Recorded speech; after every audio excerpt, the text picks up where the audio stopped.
Hi, everybody. This is Emily Brooks and Jon Meyers from Write Better Together. Hey, everybody. And we wanted to share an opportunity with you all. Even though we can't make it because of prior commitments, we wanted to let you all know about a writing retreat coming up with WriterCon. So the folks at WriterCon, which happens every September, are actually having a July Writers Retreat at Canebrake. Canebrake Resort is in Wagoner, Oklahoma on Fort Gibson Lake. It's a 300-acre complex. It's beautiful. There is a link on their website. So you want to go to writercon.com/retreat, and it'll show you all the choices that you have. So you can pick single occupancy, double occupancy, triple occupancy. You can pick a hotel room versus a cabin. There's different meal plans that you can pick.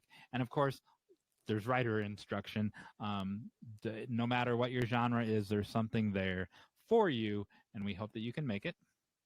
Sounds fantastic. It does.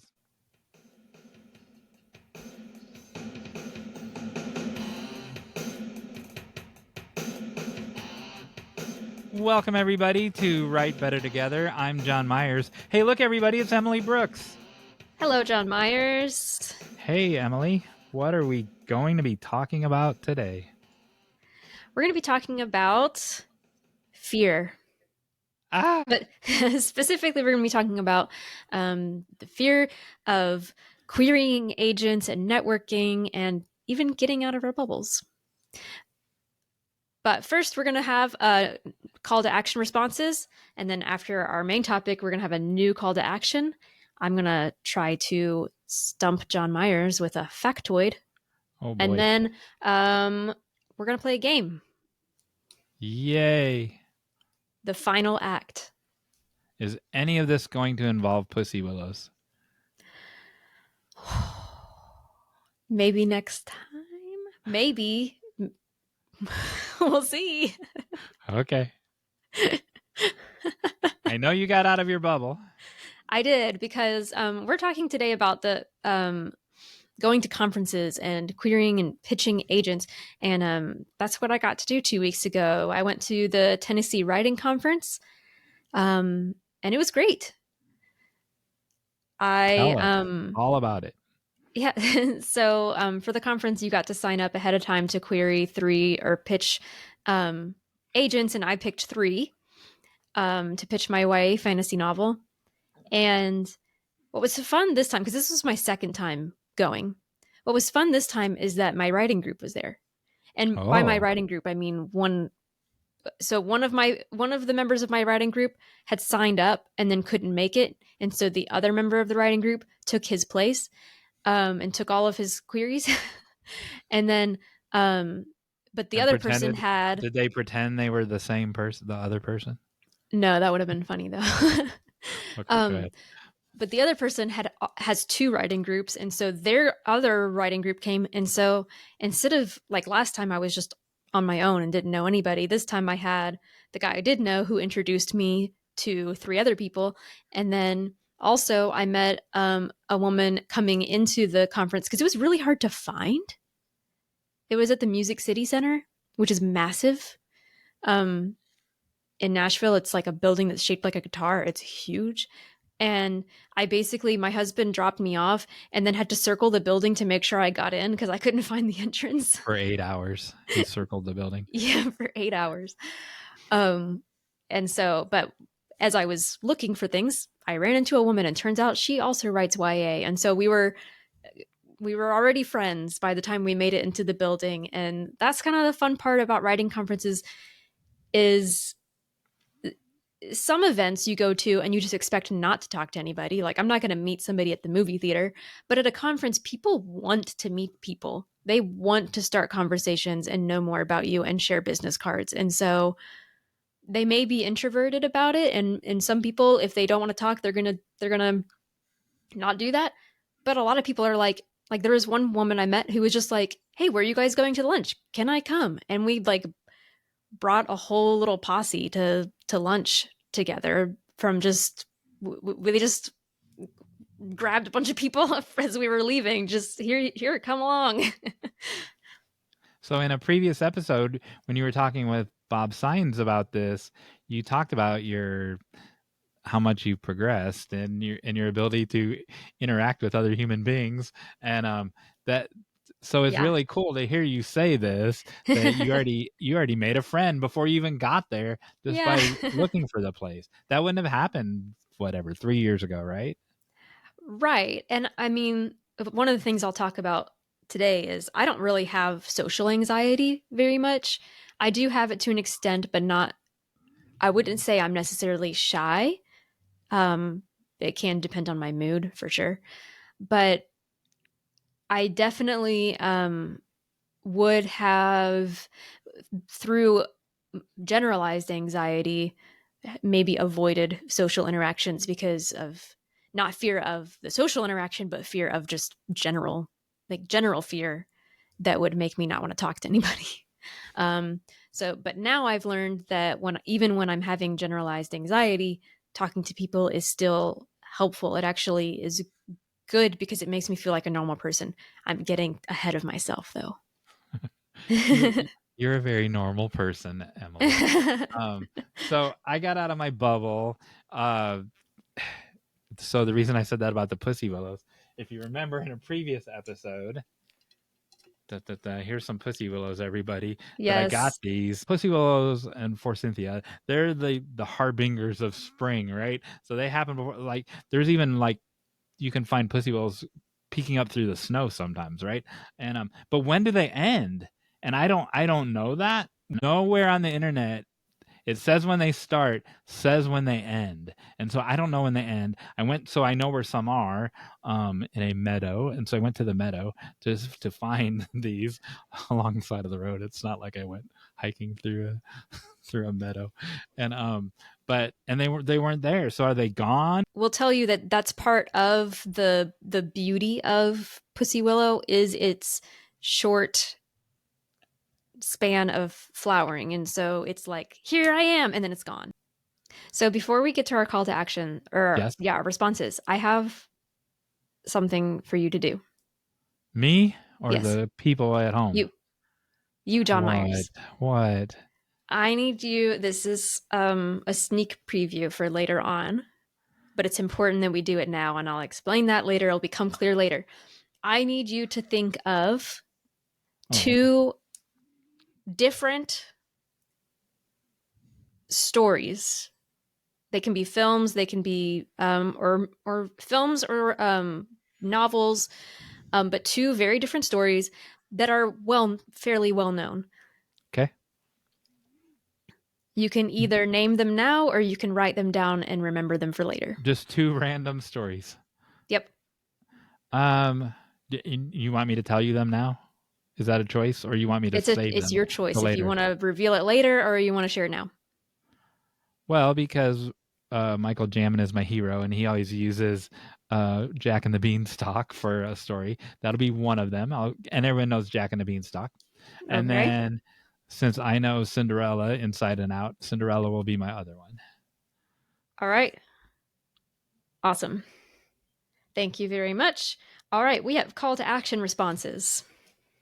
Oh, we do. So Melanie Wright in Cincinnati sent in her villain origin story. And she was very confessional about it, by the way. Okay, here we go. Melanie writes, "Here's mine. When I was around 5 or 6, we were playing Blind Man's Bluff. Do you know what that is? I don't even know what that is. I feel like I do, but I don't. Like it's in my memory somewhere, but I can't tell you the details. And she says her sister name, but I won't say her sister's name just in case her sister doesn't approve of this story. Fair. And my sister was blindfolded, and I was hiding from her. We were on the second floor, and I had the best spot. The door going up to our attic had this little window in it, and I stood on the attic stairs inside the door, peering through the window, quietly giggling to myself, Melanie, as I watched her stumbling around on the landing. Gee, I wonder where this story's going.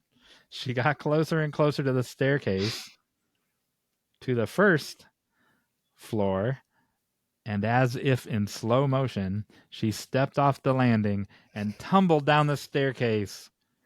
Oh no. I probably should have stopped her, but my hiding place was just too good. And my sister always won everything anyway. There you go. Nice. So I looked it up while you were talking. Blind Man's Bluff is basically tag with a blindfold, which is what I was kind of imagining. But one of the things I love about the villain origin stories is it makes you think, what who could I have been? Whenever we're planning like characters, whenever we're building our characters, it's good to think about their origin stories, what made them who they are, right? Yep. Like Carrie Drobin talked about the watershed moment Yep. in a previous episode or in a future episode. I don't know. And that's important. That one will be in a previous episode, I'm sure, Previous at this point. episode. All right. There we go. Thank you, Melanie, in Cincinnati. Thank you. Okay. So while I was at the writing conference, I really was thinking about some of the things we talked about on the podcast, and like with Bob Sines talking about how far I had come, because I actually did have some anxiety that morning. My husband drove me to the conference. We have one car right now, so he takes me everywhere. And I had that feeling in my stomach, like the butterflies or bats, if you want to call them that. That just, Yes. I would call it my nervous tummy. I was just like, I've got a nervous tummy. I was like feeling a little anxious about eating lunch that day. I was a little nervous about talking to people, which I've said that I don't really have social anxiety. Some people have it to the extreme where it's not just introversion, it's actually like a fear of social interactions. And I get that a little bit when I am anxious. So I wanted to talk about some of the strategies, some of the ways that I have been able to do things despite anxiety. So that's that's what we're going to be talking about, and specifically for things like getting out of your bubble, networking, querying. So I wanted to start by clarifying that there are different levels of fear. Some And people might have. do Mhm. people, oh, you're gonna answer this Go for question it. before I ask it. Do people fluctuate between these different levels, or you're saying one person is this level, another person is this other level, or they go back and forth between the levels? Both. I think Okay. that's a great clarification, because I do think it's both. Now it may be that some people have different ranges, right?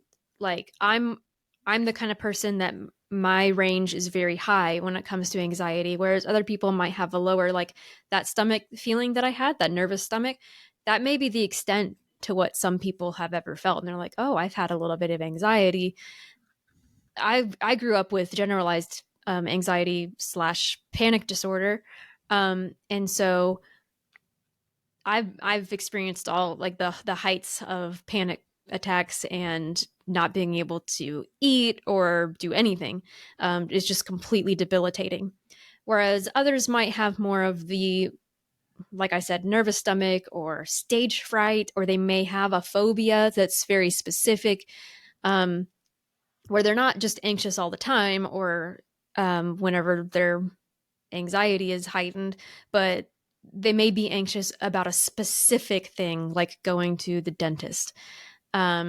And so we wanted to talk about this somewhat generally for anybody who might be just feeling fearful or worrying about the querying process or about networking, because I think it's a very human experience, no matter what level of fear that you have. You've probably experienced some amount of fear in these situations. So I try to not talk about anything before the episode starts, because I like it all to be organic and Yes. to be surprised by it. Emily doesn't like improv, but she does great, doesn't she? Doesn't she, listeners, viewers? She does a great job on improving her way through these, and because I just think it's more authentic, and I like Yeah. hearing things for the first time. So prior to this, when Emily decided this was going to be a topic, I don't have I don't have a fear muscle. I don't have an anxiety muscle. Um, later we'll talk about the one time that I had anxiety. One time.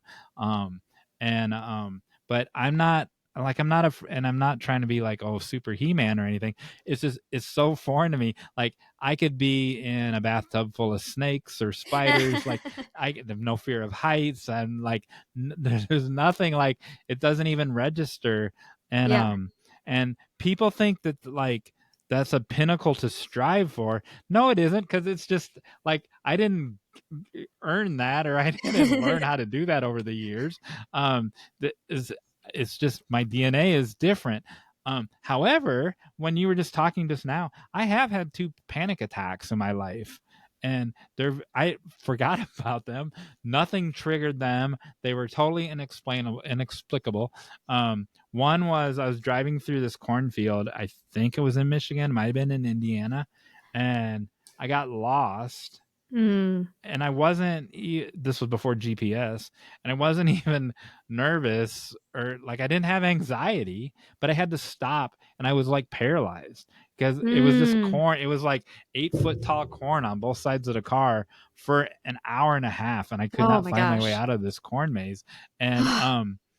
And rather than just point in the direction of the sun or keep driving, I had to stop. And so I think that was a panic attack, Yeah. because I was frozen. I could not do anything. Yeah. And then recently, and so that was, 20 years ago, maybe longer. And then recently, within the last year, um, I had one, and again, nothing triggered it. Like, I got back from my stupid walk. I walk every day, and I hate my walk, and and I hated it before this happened. And, like, I was frozen, and so I laid down on the bed, and I called someone, and I'm like, I can't move. I'm frozen, and she was like, "Are you paralyzed?" I'm like, "No." I And she's like, "You're having a panic attack," and I'm like, I had one of those once in a cornfield 20 years ago. And but it was just this weird feeling, Yeah. but there was no anxiety leading up to it, or it just, like, something flipped the switch, and I was Hmm. frozen, and I couldn't move or know what to do next. So there you go. So I've had 2 of those. Yeah, and I think that for a lot of people, that's how it is it's not like a disorder or anything. It's just there are moments of panic that we can't really explain because it is very physiological. Um, in cognitive behavioral therapy, we talk about the chain of anxiety, which is you have the physiological response, you have the behavioral response, which is what you actually do with it, and you have the thought response, and all of those things go together. It could be that thought leads to the physiological response, which leads to the behavior. It could be a behavior leads to a thought, which leads to a physiological response. It could be any variation of those things, but it sometimes it doesn't even start in your head. Sometimes it's the you a lot of the times for me, um anxiety happens just for no reason. It's just like, oh, suddenly I'm anxious. And um if any of our listeners have experienced this, what I've learned is to break that chain. So this is getting into the weeds. There's probably so many great resources out there for you, and I absolutely encourage therapy as well. Um, but I mean, I've experienced this, so I'll just share a little bit here. That breaking the chain of anxiety has been huge for me. Where if it starts with the physiological response, then what you want to do is try to help that, and by not turning it into a thought or not letting it turn into a behavior. So if I'm triggered with an anxiety response, a physical feeling, then you just acknowledge it instead of panicking in your head and going, oh, what does this mean? Oh, what do I do now? You just acknowledge it and go, oh, that's an interesting that I'm feeling that right now. And then the other thing with the behaviors are the responses that we have that we try to do to avoid anxiety. And so I might have the reaction, I need to get up and go do something right now, or I need to freeze, or I need to, whatever it is that you feel like will help you. You actually want to try to avoid doing that first reaction because sometimes by avoiding the anxiety, you are um, strengthening it. So I've Um, dated people before that had yeah, panic attacks, and the one when it's happened, they so uh, everything that you're saying is familiar to me because I've watched different women do that, and it, but they've always been overwhelmed that earlier that day. And so there was a bunch of stimulus yeah, of a kid missed the bus, and then like, it was like a bunch of stuff all happening at yeah. once. And That's the a- external factor of when something is happening on the outside. and so you're saying when that oh, so that's interesting. So when you're saying when that happened, that you could break, if you're not frozen, you could break the cycle of that thing.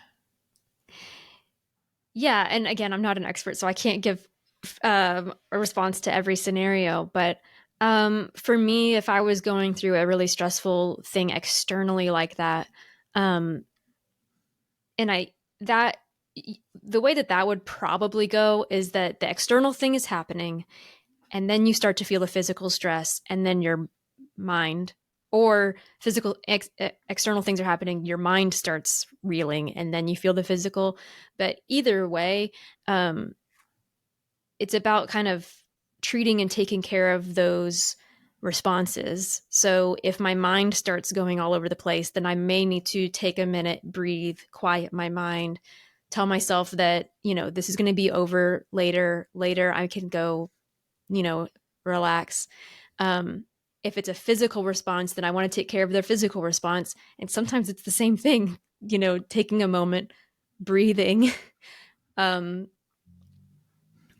uh, maybe your physical response is you feel really hungry and you need to have a snack, or uh, maybe you need to maybe it's a temperature thing. Whatever it is, you can kind of treat those like symptoms like you would any other response. So I'm getting, when you said the external factor part, I'm getting goosebumps again about this because at at a class in church recently, I had no idea this was going to come up. Here's a slide. I will describe it for the people Yeah. uh, driving in their cars at home. But these are the 1, 2, 3, 4, 5, 6, 7 factors that prove that you're alive, right? And Whoa. so any person that's alive has these 7 features to their life factors, and one of them is homeostasis. Do you know what homeostasis is? I've definitely heard of it. So that's a stable inner condition. So mm, no matter what is happening around you, you you have an inner stability. Your breathing still works, yeah. your eyesight still works, your organs still function, you're still alive, even though this chaos and all this other stuff is happening around you. And Yeah. so the takeaway from that one feature of homeostasis is to welcome that all that stimulus, because it's a sign that you're alive, right? It's an indicator that you're alive. And if you think about it, you're breathing.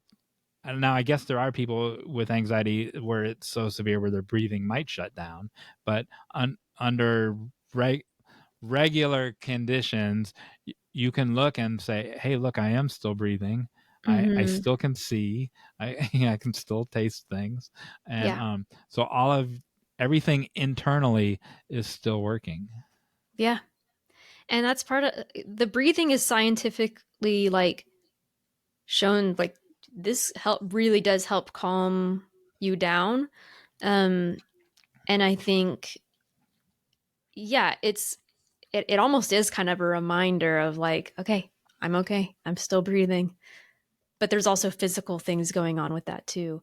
And part of why I brought any of that up is because it just is again as an using the Tennessee Writing Conference as an example. This was very mild anxiety for me. I've had it much worse, um, but the behavioral response that was triggered by the nervous stomach was or not the response, but the trigger, the thing that my body was telling me to do was fight or flight. Again, very mild compared to what I've experienced in the past, but the fight or flight says, I'm in danger right now and I need to get out of it. So that tells me I need to go home.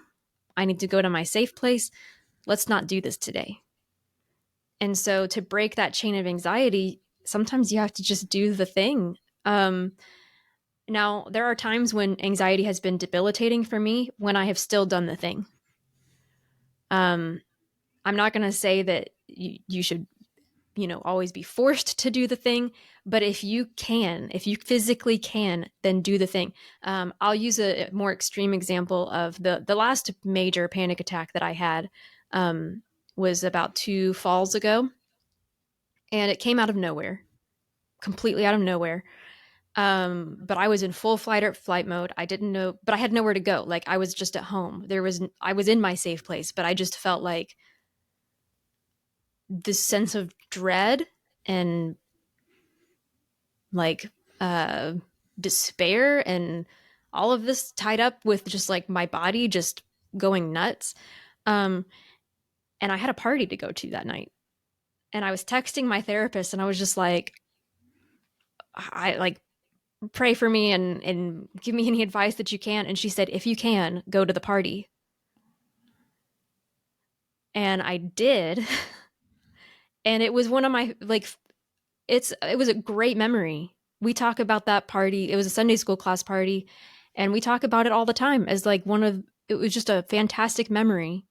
But I had to get out of the space, and I had to do the thing to show that I am still human. I'm a normal person. This is temporary, and and I didn't like do anything crazy. All I did was I went to a party. I could have left at any time. My husband was driving me. I mean, I was like shaking in the car, but I was doing it, and I think that's part of the exposure process. Um, go ahead.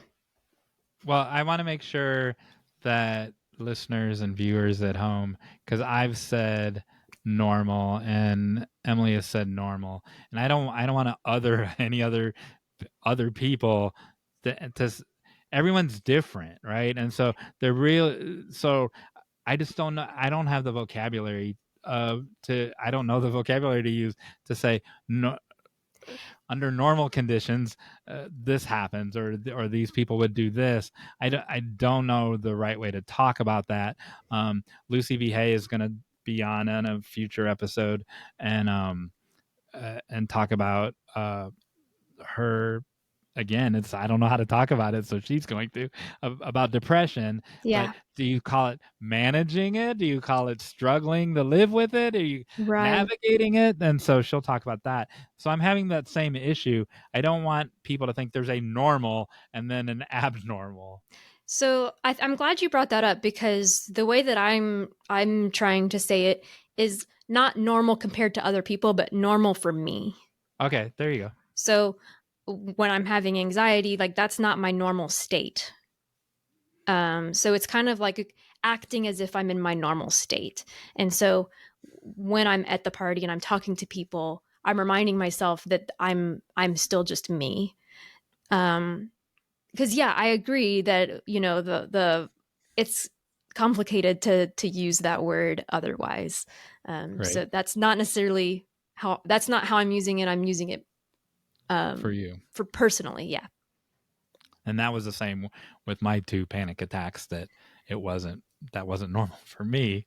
And Right. and then never like I don't know. There you go.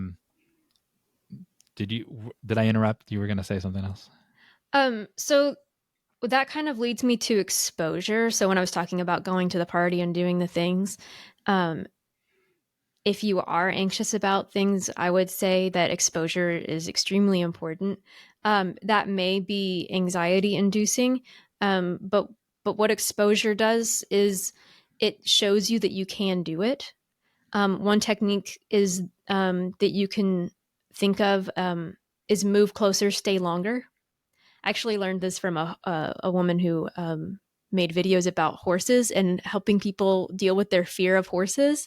She talks about move closer, stay longer. So it's not you just immerse, like you're not jumping into the deep end of the pool or into the ocean. You're just getting your toes wet. And so I you love do that. these little things. That's and so there are equine therapy things, Yeah. and that's one of the basic tenets of that equine therapy. Do Have I told you about my mom? no? My mom has a miniature horse therapy. Uh, Oh no, I didn't know this. she takes so they're not like therapy animals like the therapy dogs. They're not trained for that, but they are trained to go to different places and just be kind of a comfort animal for people. So my mom mostly takes them to nursing homes. And some people are nervous about it, you know, but it's helpful for them to do, like you said, you get a little bit closer, a little bit closer. That's part Interesting. of the process. Your advice about not forcing yourself to do it, but work through it. In a future episode, we'll be talking about something that Seinfeld said about anxiety in an interview. But that's the basic gist of it was just work through it. Well, that's easier said than done, but it is a strategy. Work through it. But not everyone can do that. I do think so. Said the guy who doesn't have anxiety. So So for me, you have to want to get better. And again, I'm not trying to make this a conversation just about anxiety, but like anxiety disorders. But if you do have something that you're struggling with, that you have to want to get better and believe that you can get better. I think there can be situations where people will just accept, well, I can't do that. Oh, I'll never be able to do that. Don't talk to yourself like that. You can do it. Now, there may be things like that you don't want to do that you just never want to do. Like, I, there's some things that I'm like, I'll work on that later because I don't really, that's not an urgent thing. But like, when I wanted to go to college, it was like, I want to go to college. I can go to college. I can do this despite um, my anxiety. And so I forced myself, just like going to the party, like I forced myself. There was one time when I went to, it was right when school started, and we were doing like a little project where we were painting a building. Um, it was part of like the everybody getting to know each other thing. And I circled that building in my car for like 10 minutes, just trying to get myself to go in. And then when I did, I went in, I said hi, and then I left. And that was what I needed to do that day to get to the point where the next day I went to a class and I stayed in the class and then I left. Like it's those gradual things, but don't tell yourself that you can't do it. Um, I also think sometimes if you have to want something more than you're afraid of it. So like I wanted to go to this conference, and if you want something more than you're afraid of it, then you'll make yourself do it. that so that reminds me of when well, like when we were going to the film festival, I wanted to go a day early to get the lay of the land, right? And I do that with Yeah. everything, unless it's like somewhere far away, like Oklahoma City or something. I go like if I was going somewhere within an hour or two from here, I'll go the day before so I know where Mm-hmm. to go, where the parking is, Yep. how to get to the ballroom or the grand, the theater that I'm going to or whatever the thing is. I want to know before I get there because I don't want to be. I'm not nervous about it. I just want to have it settled so I don't have to waste time the next day like do I go down this hallway or this hallway? And so I am uncomfortable when I don't get the opportunity to do that. I love that example because a lot of anxiety sometimes is a physical response to that kind of thing. Like, oh, I'm so nervous about going to the event. Well, if you can figure out why you're nervous, it may be because you don't feel prepared for the event. And so you can think of logical, like a clear plan for like turning that anxiety into productivity, or a plan. So preparing for going to the festival, by doing that, you saved yourself a lot of anxiety. So I think sometimes anxiety is something that's telling us, oh, I just need to make a plan. So for the writing conference, I came prepared. Like, I know that I can get a little shaky if I don't have food. And so I brought snacks. I came with all my stuff printed out that I needed. I came with, peppermints, because that helps me sometimes. And, you think ahead. And then when you do that, then you don't have to worry about it. You're like, I took care of that. I don't have to worry about it. I do the same thing before I go on a trip. I have Mm-hmm. certain things that have to go on that trip with me, and they're all packed because I don't want to have to worry when I get Yep. there. That's just being prepared, though, I think. And you were prepared for the But writing conference. but that's huge. Like, the first time I went on a trip I went to California as my very first flight. Um and my first trip, like, that far. And um in order to do that, I did a lot of preparation. I watched videos of people getting onto planes because I wanted to know Wow. what it was like. How old were you? Oh, this was in college. So I hadn't been, I think I was probably like 20, 21. So so the first time I flew, I was like 9. Yeah, And listen to this: my parents, it was to Orlando, right, from Chicago to Orlando.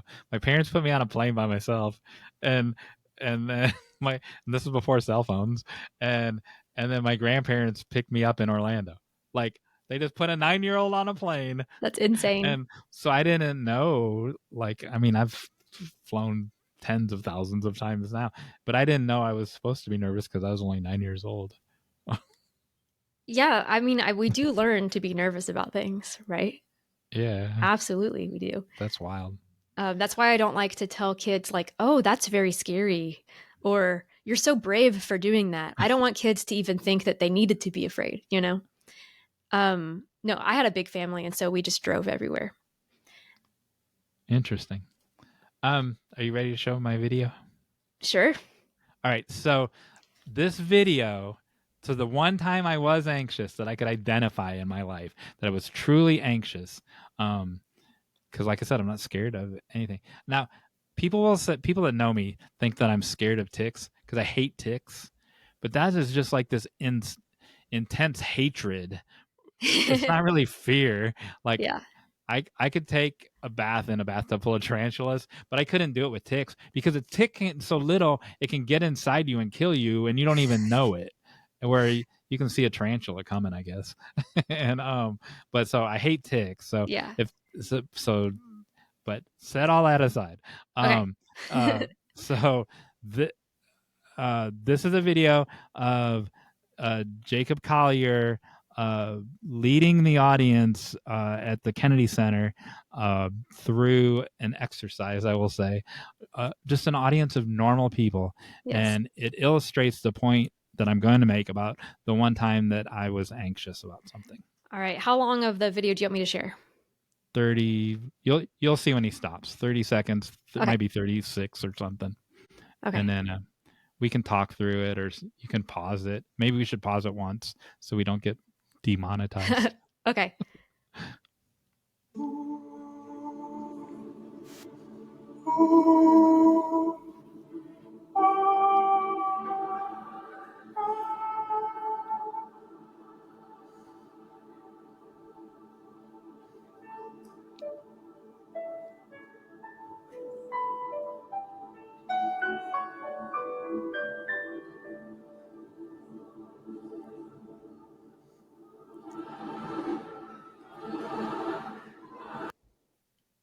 Pausing it for a second. Already amazed. I love this. Again, these are people, just regular people who Yeah, went to the they didn't practice. correct, and they're not a choir, they're not singers, and they're just regular people in the audience at the Kennedy Center, and and they didn't know this was going to happen. They went to see young artist thing that Ben Folds is doing with us. He's pairing young artists like Jacob Collier with with uh, with a symphony orchestra.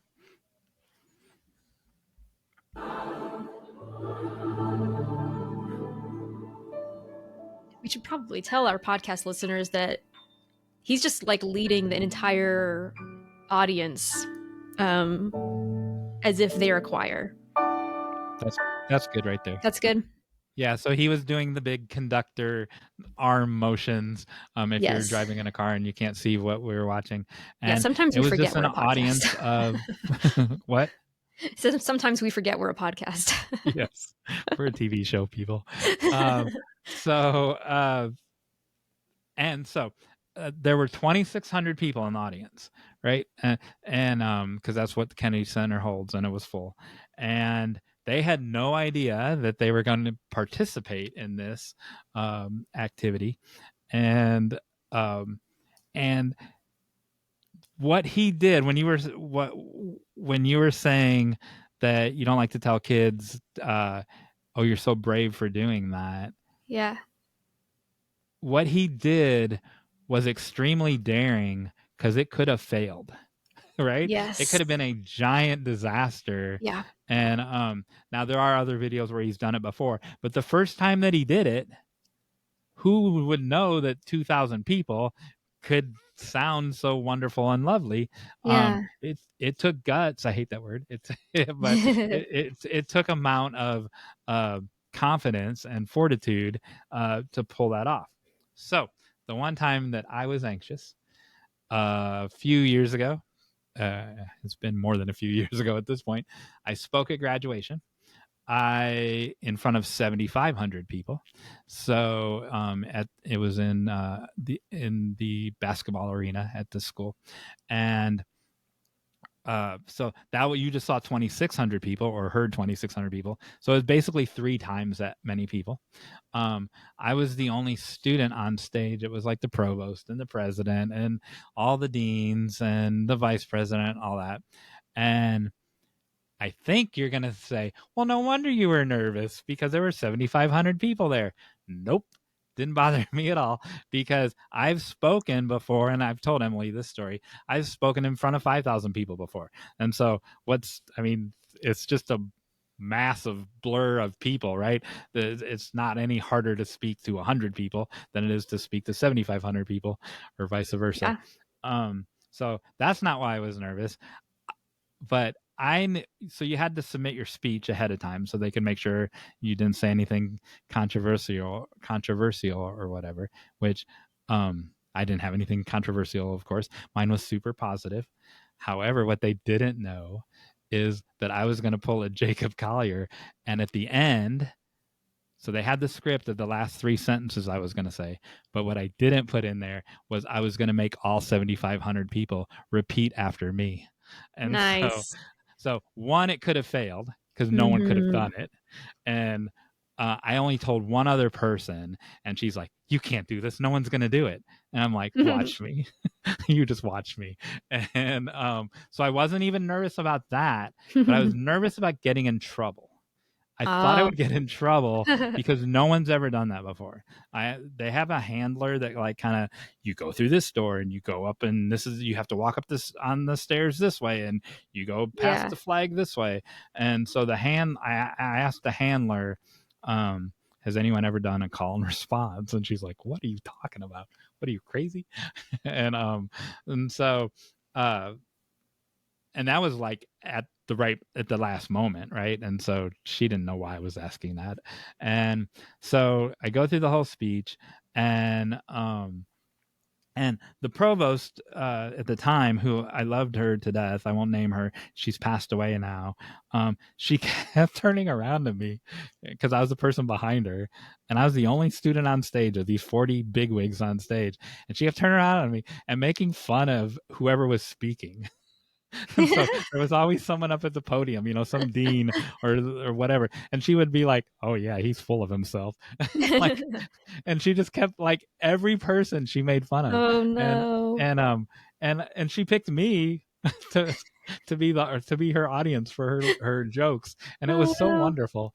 And then people actually saw it happening, and afterwards they were like, "What did Provost so and so say to you?" And I'm like, "I can't tell you." Oh. And so I really couldn't, because that was happening. I couldn't think of, oh hey, what if I get in trouble? And Yeah. then because I was distracted by her jokes. And then I was never gonna not do it because I decided I was gonna do it. And what I mean, they weren't gonna go like get a big hook, a vaudeville hook, and pull me off the stage in the middle of it. And they like, what are they gonna? They're not gonna take away my, like, I got a bunch of awards that year. It was embarrassing. Like every time I opened the email, I got an award, and it was ridiculous. And they're not gonna take away any of those awards because I already had them. So like, Yeah. all they could do is yell at me, and like, what do I Yeah. care if they yell at me? And so so I go through the whole 7-minute speech or whatever, and then my last 3 lines were, every voice matters. Always Yep. said, this is their advice to them. Were you there? No, but I've heard you say that. I'm just Okay. saying that's one of your Oh, life okay. tenets. Oh yeah, yeah.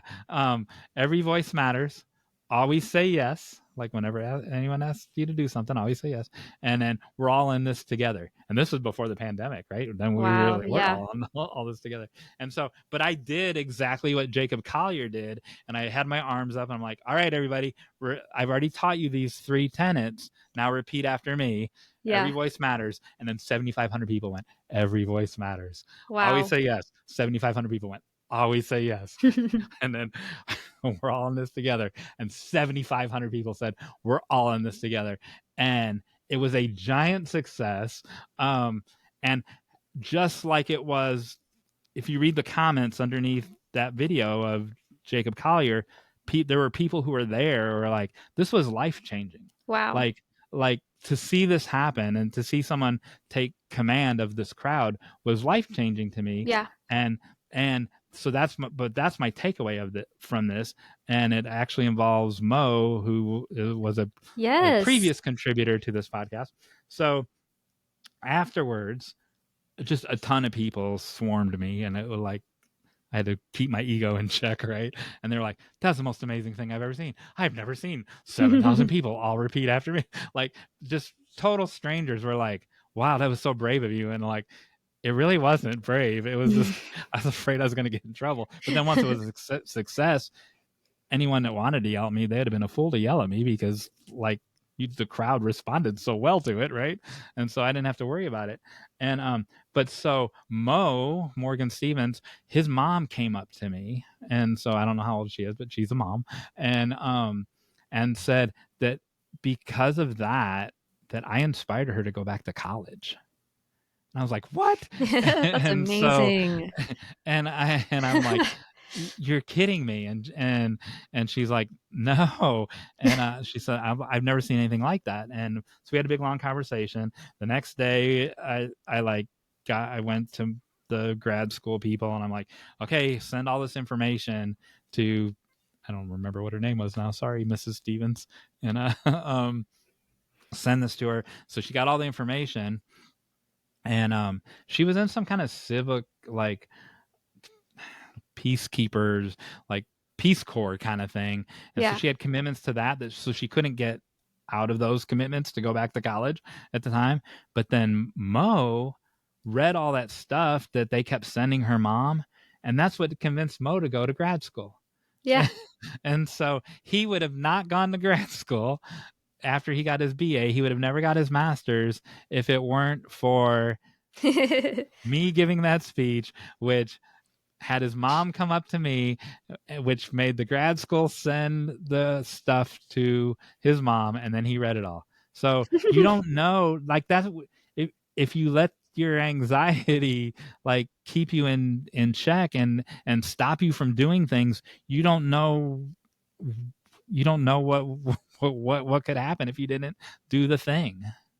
So do the I thing. I absolutely love that example for multiple reasons. Um and we're getting long, but it's okay. I'm going to tie it up. One, you didn't so you were worried about the result. But I when was you worried said I you was going to don't, get in trouble, but I didn't right, care. you don't know what's going to happen, a lot of times that's what freezes people up is you don't know what's going to happen. But you switched that. You said, you never know what's going to happen, right? Yeah. It can go both ways. Yeah. And so I want to end this by talking specifically about querying agents because that Okay. is something that gives people so much anxiety because we're so afraid of rejection. And we're going to have a whole other episode on fear of failure and fear of rejection. But just for this conversation, it is brave to go up and talk to a stranger about your work. It is. Um, you never know what's going to happen. It could be great, right? You know, think positively. But we've talked before, though. I can't remember if I said it on the podcast or not, though, that the when stand-up comedian Brian Regan, he used to get those butterflies in his stomach, like what you were talking about, every time, even though he's been on Yeah. stage 10,000 times every time. But then he realized that anytime he had those butterflies, like right before he got married or before he go on stage, something good was going to happen. Yeah. So rather than let it be a scary thing, those butterflies were an indication that, hey, something good is going to happen in the next hour. Yes, and it often means you care, right? That's why. Like a lot of times when Oh you're yeah. having that feeling, it's because you really care. Now, I also don't want to, you don't necessarily have to trick yourself into believing that only good things will happen either, because you may get rejected. And part of the process is going, okay, But the that's submission okay. is the good thing, Right. right? You So there's can't something good did happen. You're not going to get rejected if you don't ever submit. So right. the good thing is the submission. The You need to result think is out of about, your control. and we talked about this with my favorite writing advice, only think about what you can control, right? Right. For you, success means talking to that agent. Success doesn't mean that that agent is going to contact you back because that's out of your control. So you have to think about what does success mean to you in that moment. And when you're Yep. really, really anxious, success may mean getting in the door and then leaving, right? But if you can, go to the party, go to the agent, do the thing, and don't put pressure on yourself that it's gonna have that it has to result in some miraculous thing.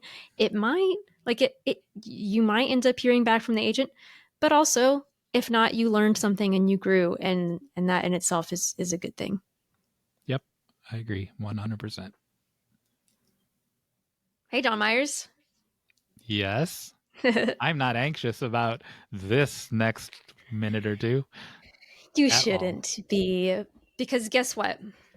Yeah, is this going to have something to do with Cinderella and Jack and the Beanstalk? I hope.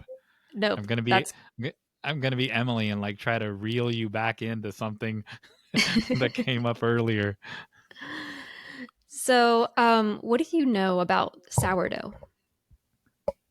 Dude, what does this have to do with Jack and the Beanstalk and Cinderella? Um I know that sourdough has come up before in either our lives or on the podcast. It I don't remember why. I don't remember why either. It had something to do with uh I don't know. In my head it had something to do with or maybe it was just around the same time as Brendan O'Neill talking about the Lord of the Rings Tolkien stuff. But But what do you anyway, know about sourdough? I'm nothing. I know it's bread and it's yummy. And I Do had you some know? at the flea market. Not the flea market. What's it called? The farmer's market. Okay. This came out of the oven an hour before we started talking. It's not the prettiest one Wow. I've made because it stuck to the bowl. But this is my sourdough. I'm now a sourdough baker. In fact, it's kind of like the birding thing. It's become a hobby. People are going back to these activities that are slow and they take time and um, take effort. So what I wanted to talk about though, I'm kind of stealing today. I love sourdough. I could keep talking about it, but my pastor actually brought it up on Sunday, and I was like, why haven't I used this in my Hey Jon Meyers segments? Because he was talking about, so first of all, there's yeast metaphors and important things all throughout the Bible. So he was kind of talking about that, right? Yes. So Jesus, he's specifically talking about how Jesus compares the kingdom of God to a massive weight of flour that has been developed with yeast, right? So the yeast just works its way through the flour until it's, it grows. So what my pastor was talking about was all sourdough comes from a starter. So this is my starter. It's also called the mother. And it looks like just kind of a... I dropped my microphone. Okay, here we go. It's just kind of a bubbly gunk. And the cool thing about a starter, do you know anything about starters, Jon Meyers? Nope. This is really double stump Jon Meyers. No, I know nothing about bread making. So the difference between sourdough and regular bread is regular bread usually uses yeast. Sourdough uses a starter, and what a starter is a fermented kind of dough. It's just flour and water. But what you do is you use a little bit of that to put into your dough, and that works like yeast to help it expand. But the cool thing is this sourdough, so this came from my sister about like several months ago. And then I just gave some to my mother-in-law. You keep feeding it. You feed some, you discard some. It's like friendship bread, if you've ever heard of that. You just keep sharing it. So every day you have to tend to it, or every week. And when you tend to it, you split it. So some of it gets discarded and some of it stays, and that's what you feed. So whenever you discard it, you can give it to a friend. So it's almost alive. It is alive. It actually is alive. It is alive. Scientifically, it is. Yeah. It is bubbling over with life. I keep touching my microphone. I'm sorry. So what my pastor shared, because I thought this was super cool. I've got to find it because I lost it. Here you go. He says, first of all, he compares it to the chain mail of bread baking. Not chain mail like armor. Chain mail is in like letters.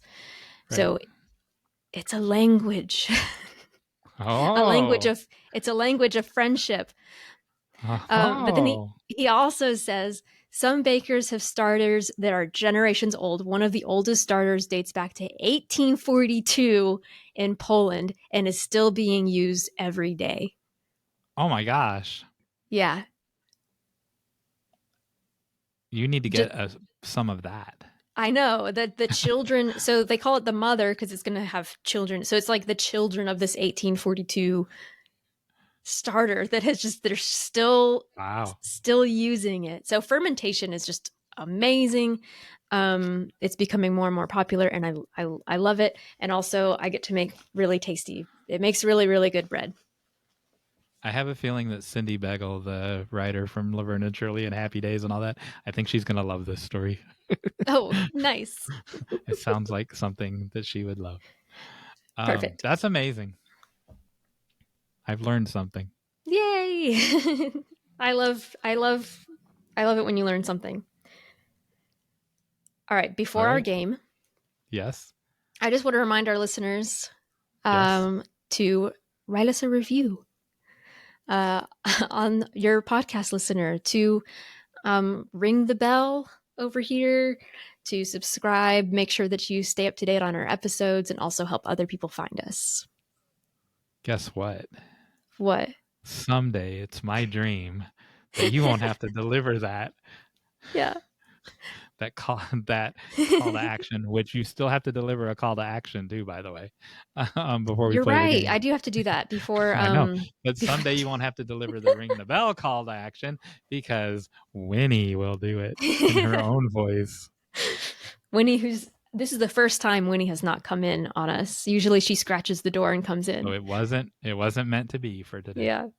Okay. Yeah, you're right. I keep forgetting our segments. Call to action today. So. Yes. We have had you write log lines in response to Bob Sine's call to action, where you write a log line about the first thing you see outside, but we haven't had you share the log line for your works in progress. So recently we did an afterthought where Jon Meyers and I critiqued each other's log lines. So we want to be able to start giving you feedback and having you share your work with us. So to start that, we would love to read your log lines for your works in progress, and that we can then give feedback on. Cool. So you can share that in the response to our show notes. So our show notes are at writebettertogether.com/podcast. You can click on the episode and go to the comments there, or you can respond to on our Facebook page, where we share each post and have our call to action, or same thing on Instagram, same thing on Twitter. They're all over the place. It's okay. There you go. There you have it. There you go. Winnie could not have done it as well as you did that. Oh, well, she is a dog, so I don't think that's a compliment. Okay, never mind. Then I'll take it back. All right, and All right. now, yes, time for the final act. So I want nice sound effects. I wanted to play games that related to writing somehow. Oh my goodness. And storytelling. storytelling. Have a purpose. So this is inspired by have you heard of Jim Butcher? No. Is this still are we still playing Hey Jon Meyers? Sort of, I guess. So Jim Butcher wrote like the Dresden Files and stuff. I know the Dresden Files. On a bet. So he was talking about how ideas are a dime a dozen. It's the writer who turns the idea into something good. Maybe Correct. That's a future topic. True. And so on a bet, somebody said, "Oh, really? What if you wrote a story based on this premise?" And it was, speaking of comp titles, it was Pokemon meets the Lost Roman Legion. Okay. And so he was like, "Okay, I can turn a story out of that." And he wrote Codex Alera, which is a very popular science fiction series based on that premise. Okay. So what I thought is we could practice turning comp titles into a story. So doing the reverse, starting with a comp title and then turning it into a story. So I, before this, had a friend give me stories to do. So I'll share mine, and then you will share your Jack and the Beanstalk meets Cinderella story. Okay, and then what? I guess I'll follow your lead to see how much of a story this is. Oh, yeah, it's short. It's basically like a trailer. And then how do we like a game has to have a winner and a loser. How do we know who wins and loses? Winnie, come in here. I can't whistle. I think it's John. Winnie. How do we decide who wins? Not every game has to have a winner. Oh, does it? Okay, you're one of those. To be fair, I kind of am. We could have our listeners vote. Tune back in February of 2025 and we'll find out who won this challenge. All right, let's go. It's a game. Games don't always have to have... Okay. Anyways. So I didn't want to have an advantage, and so... Wait, isn't there a prize? You get a prize for participation. That's how things are these days, Jon I thought Meyers. every week we're going to hold up something for a prize. Okay. So your prize is the sourdough bread to go with your Gouda cheese. Now I'm invested. Yeah. Okay. All you have to do is do it. Okay. Participation. So my friend gave me Fahrenheit 451 meets Romeo and Juliet. Oh. Are we familiar with Fahrenheit 451, Shirley? Yes. By Ray Bradbury? I'm familiar with both of those. Okay. So for our listeners, Fahrenheit 451 is a kind of dystopian novel by Ray Bradbury about a fireman who burns books because they're banned, and then he just starts hiding books and learns that they're valuable, and then he flees from society. In the process, he meets a woman named Clarice. That's very important. And how long did you have to write this? I gave myself like 2-3 minutes. Oh, okay. Fair enough. Okay, so Guy Montag. Wait, no. Here we go. Guy Montag. It's funny because his name is Montag and Montague. That's hilarious. Guy Montag is a professional book burner. Clarice is the leader of a secret society of book readers preparing to attack the fire station. To be together, Clarice and Guy abandon their duties, leaving the rest to battle on. Sought by law enforcement for hiding books, Clarice fakes her own death, and you know the rest. That's the end of the story. You know the rest. Yep. I'm telling you, the stakes are low. Now, one thing to think about is how does this change the story and the themes? So, Clarice, first of all, in the novel is like a teenager. That's not appropriate. So, I made her older. And also, Guy is married in the book. He's now single. And then the themes of the book completely change in this version because they kind of they flee from their own problems and their own causes and die.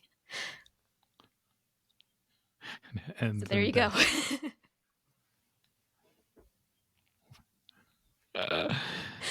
I'm biting my tongue because it's ending in death. Your story is ending in death. Oh, I hate that. I only did that because of the Romeo and Juliet. I don't write stories like that. All right. So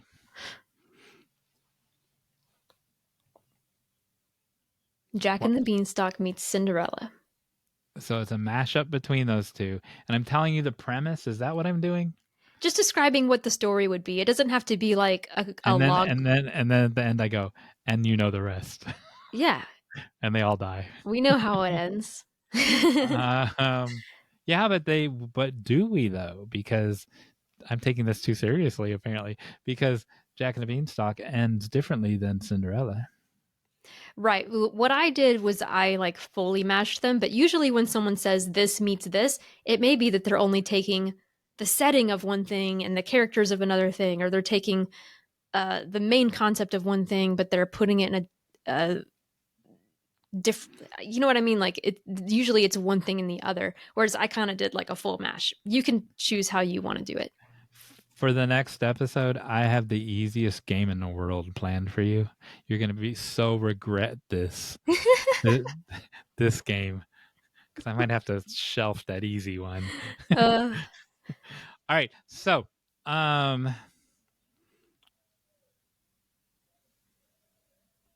Cinderella and Jack are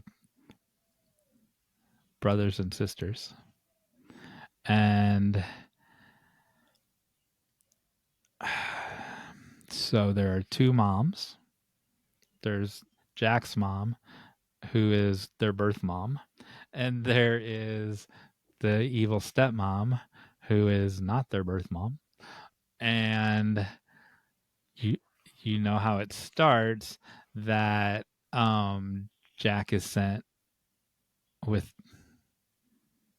the dowry, with a silver coin, to go get some food because everyone's hungry.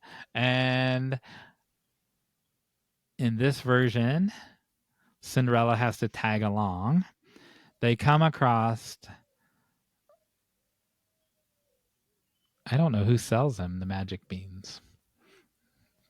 Who sells Jack the magic beans? The magic bean salesman. Someone who's trying to give them a cow. They're like trying to trade a cow. Right. They But want to who buy a is that? cow. I don't know, just some villager, I guess. All right. So they come across this villager and and they make the deal. Cinderella at this point has no agency. She's just tagging along on Jack's journey, trying to avoid her evil step mom. So then the same thing that happens in Jack and the Beanstalk happens, only now he has a ride along. He has a tag along with Cinderella.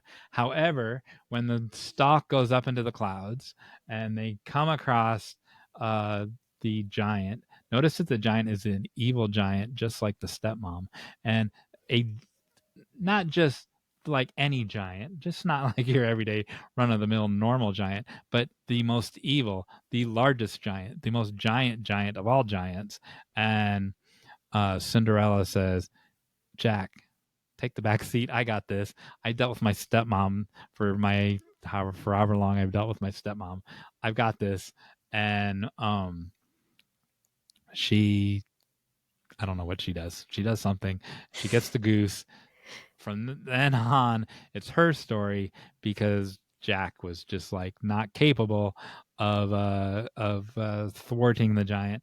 She grabs the goose. They go back home and climb back down the stalk, and the mom, Jack's mom, is so pleased at the result of having the goose that lays the golden egg that she adopts Cinderella and throws Jack to the curb, who then has to be raised by the evil stepmom. And you Whoa. know what happens for the rest. And you know the rest of the story. You have to tune back into the sequel of episode 2. Fantastic. Oh my gosh, that was the hardest game ever, and I'm sorry. I don't even get any sourdough out of it. Thanks everyone for listening. Thank you. We Couldn't have couldn't done have it done it without without you. you. Yay.